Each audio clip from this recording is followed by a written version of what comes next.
Hello everyone, my name is Nicola Gutgold and we're moving along in our textbook to Chapter 1, where the concept of a rhetorical situation is introduced. What is a rhetorical situation? This goes back to the question that I had in the beginning of our textbook when I talked about why public speaking. A rhetorical situation is a term that was coined by a communication scholar named Lloyd Bitzer, and he said that the concept relies on understanding the situation in his essay of the same name.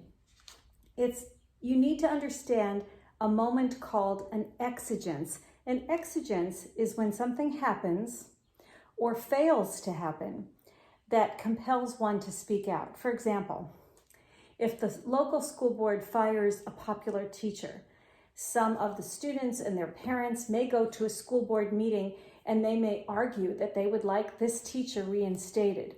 That's a rhetorical situation. So the first question that we have as students of public speaking when we're considering whether or not to give a speech is, what has happened or what has failed to happen that inspires us to speak out?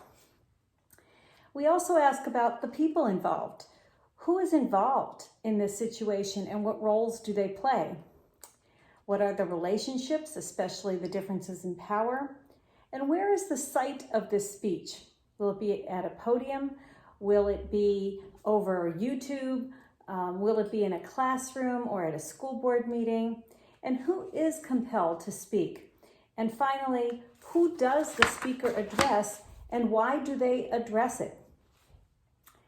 And so thinking about the rhetorical situation, we put ourselves into a public speaking situation. There was another term that's so important to public speaking, and that is the when of public speaking, kairos, K-A-I-R-O-S. It identifies the combination of the right moment to speak and the right way to speak. And so when we think about our public speaking class and what we are learning this semester, and we're considering a topic to share with our audience, it's very important to think about, why are we giving this speech? Who will hear it? And what is the intended outcome of this speech? So what I'd like you to do is think about several factors that figure into your success in developing your public speaking skills. The first one is your natural talents. What are your natural talents as a public speaker? What kind of education and training have you had as a speaker? And how much opportunity have you had to practice?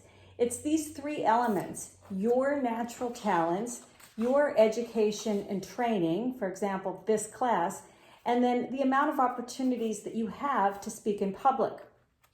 Finally, as you think about your public speaking goals and the goals of this class, I'd like you to think about the purpose of speeches.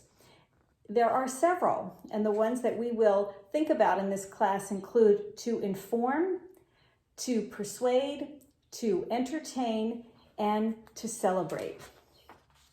So think about times in your life when you were inspired to speak out. What were those times and what made you want to say something?